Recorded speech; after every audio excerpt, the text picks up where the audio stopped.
Hey guys, so today we're here with a special guest, MatchieYGO, and we were actually both at a DUNE Case Tournament the past weekend, and he went undefeated in Swiss. Once they got to top four, they decided to split prizing, but nonetheless, he did it with Dark Magicians, which is absolutely incredible. You have a YouTube channel of your own, definitely go check Yeah. that out. I'll link that down below. And so essentially, the reason we're doing this profile remotely, I kind of had to leave right away after top eight, but that's not gonna stop us. And anyways, I'm gonna stop talking, and maybe I'll just get you to introduce yourself and your channel. Hello, guys. My name is Matchie. First of all, I want to thank Hakuna Matata for even asking. Right, I was so excited. I got excited. I got overly excited. Yeah, the I took Dark Magician and went undefeated in Swiss.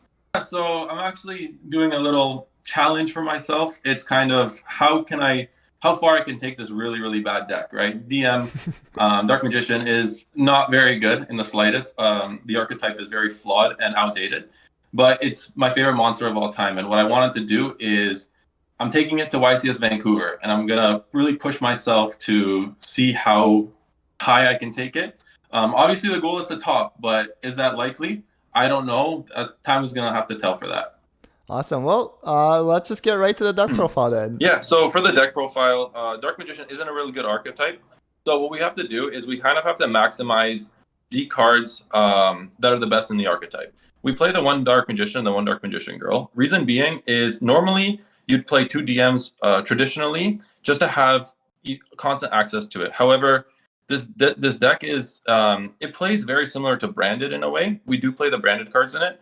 The reason why we opt for the one DM and one DMG is to constantly get a draw two off a card later on in the engine for those not familiar with DM. Then we play, unironically, the best card in the game, best card in the deck, the three copies of Magician Souls.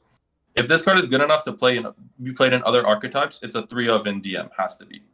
Then we play the one normal summon in the deck, one of two normal summons in the deck, Magician's Rod.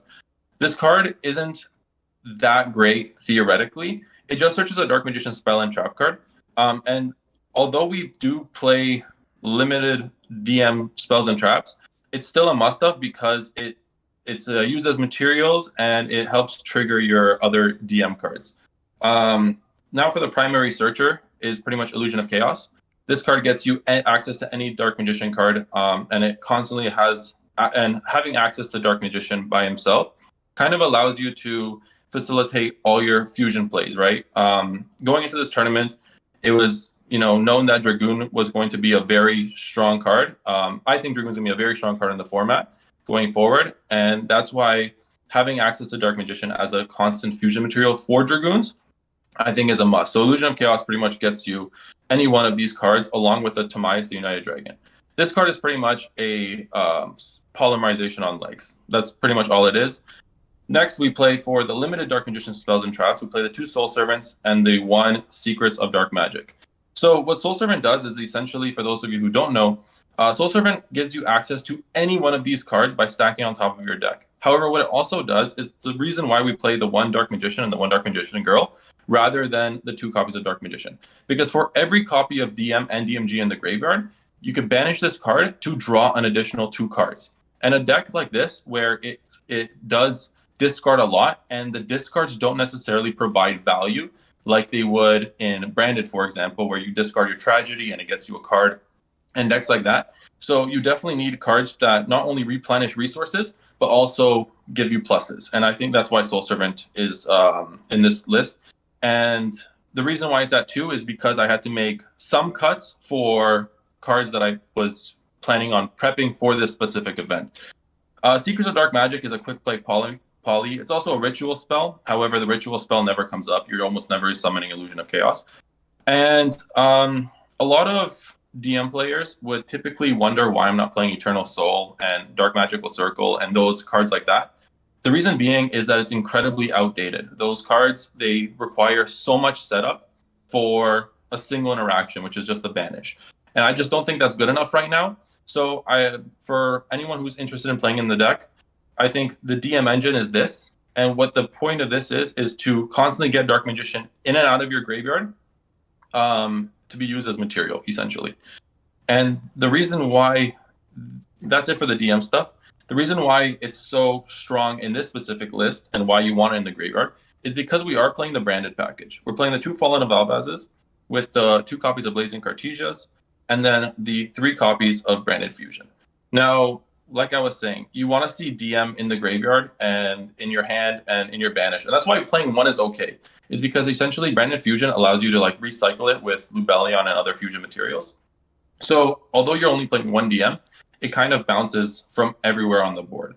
The 2 Fallen Ababas is like, it's just generically a very good card, and you need it as a material to resolve Branded Fusion. And Cartesia is the craziest card in this list because she's a spellcaster. She pretty much does exactly what this card does to Myas. And just having the ability to like constantly fuse with not only your branded cards, but having this to fuse into your Dark Magician fusion cards is actually very strong. And her being a spellcaster has tremendous synergy with some of the other cards in the list. So a lot of players are playing the Red Eyes Fusion package. I think when Verte was legal, absolutely play Red Eyes Fusion. But with Verte being banned and DM significantly struggling, I think this side of branded is very strong. Now, a lot of people ask me, okay, if branded is so strong in this specific list, why aren't you playing Alubers?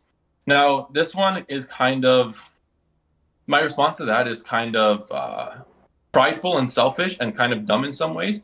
And that's because I still want to stay true to the fact that this is going to be a Dark Magician deck. If you start adding the Alubers and things like that, the more and more it turns to a branded list. So I really wanted to be mindful of the fact that, you know, I still want to play Dark Magician at heart. And I think just having this package of branded cards to facilitate the combos and the plays is still kind of stays true to that aspect of things. And yeah, I think I've tested this deck for months now. You know, branded was my fusion spell of choice to turbo out Dragoon, so I'm very comfortable with the list. And yeah, so that's it for the branded cards.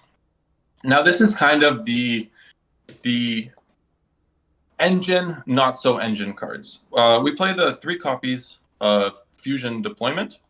Fusion Deployment is so crazy in this list. Why? Because Cartesia is a crazy card and it gets you access to Cartesia. But it's also an extra copy, another 3 copies of Magician Souls in a sense, right? If you open up Cartesia with no access to Dark Magician and Fusion Deployment can actually get Dark Magician by revealing a Dark Magician Fusion monster. And then with Dark Magician on board, it immediately gives you access and lines of play to those Dark Magician fusions like Dragoon, right? So that's why deployment is so crazy in this list. Next, we are playing the 3 copies of Duality and the 1 copy of Shaddoll Schism. Now, this is kind of where the sauce is in this list, and that's because Duality and Blazing Cartesia is essentially, along with any Dark Monster or Light Monster in your list, these 2 cards is a pseudo 2-card combo for Dragoon and Winda. That's why we play the Shaddoll Schism in this package, in this list. And it's to bring out Winda because inherently, like I said, Dark Magician is a very flawed deck. It doesn't have anything unfair. So I really try to force an unfair aspect. And in this sense, it's a floodgate, right? Winda, Dragoon, I think is a very strong end board. Limiting your opponent to only special summoning 1 time with the Dragoon is incredibly strong. And pair that with the final card of this pseudo engine, non-engine, we play the 3 copies of Secret Village. Now, in this case tournament specifically, I expected a lot of Pearly and a lot of Branded. Those are the 2 decks I was most scared of, and Secret Village definitely like shuts them out by itself, right? Purely you're forced into going into Relinquish Anima, which then really makes your lines of play awkward for those Pearly players who are playing Relinquish Anima. And for branded players, essentially this is a significantly worse mirror match into the branded matchup. With our limited branded engine into fully like going all out branded decks that are going around now, this deck significantly has a weak matchup into them. So with Secret Village, we're essentially playing the math game. Do they open up the Quem and do they open up the Cartesia? If they don't, we are heavily favored to win that game. That's why I think Village was such a crazy meta call. I was fortunate enough to open in most of my games along with Winda and Dragoon. That's kind of like the M board you want to go with. You want to go with Winda, Dragoon plus Secret Village. And there aren't many decks in the format or any hands in the format that are really breaking that board. So I think that's where I found the most success. Also back to Duality. The reason why Duality is so strong in this list is essentially, like I said, the deck significantly struggles with your discards, right? You're going full combo, you're burning cards in your hand, and you kind of need discards for Dragoon's negate effect. The reason why duality is so strong is because after use, it's essentially recycling another card by shuffling 2 cards or placing 2 cards to the bottom of the deck and drawing 1. So duality is very, very strong with recuperating assets. Yeah, so that's it for like the non-engine side of things. I do want to go into our going second cards. We play the 3 copies of Nibiru. This card was freaking insane during the case tournament. Every time I saw it, I resolved it. People just didn't respect it, and it was unbelievable. Then we played the 3 Droll and Lockbird, which was okay. The reason why Droll is so good is because when you set up that Dragoon Winda village board, if they don't really play into it, they don't really care about it, you could just Droll them as well, and that's like another floodgate that kind of ends their turn. Along with the 3 copies of Super Poly. This card is so dumb. Oh my goodness. This card should be banned. It's crazy. I don't understand how this card is still legal. Any card that reads, "Hey, you can't respond to this," shouldn't be in the game. But yeah, so that's it for the kind of the going second cards. Obviously, there's not a lot, and you'll look into my side deck later on in the video. Yeah, and a lot of people will question, okay, why aren't you playing Imperms? Why aren't you playing Ashes? The reason for that is, if you notice my going second cards, they're very much blowout cards. When you see them, they kind of end turns on their own. Dark Magician is a deck that significantly lacks gas, and having 1-for-1 interactions, for example, Imperm and Ash, those 1-for-1 traits, they don't do enough to really swing the tide of game. So, sure, sometimes your opponent won't walk into Nib, or sometimes a deck won't play around Droll.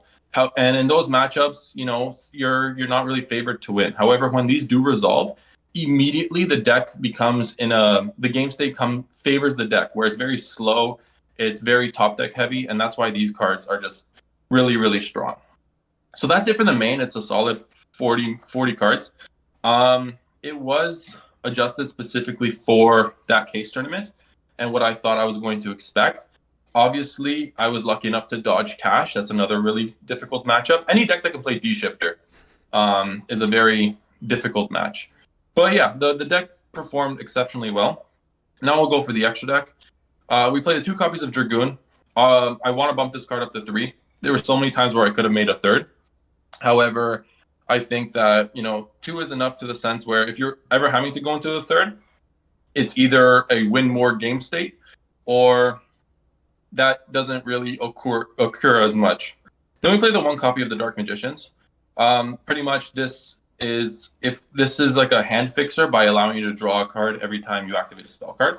And there are situations where you brick off opening Dark Magician, Dark Magician Girl.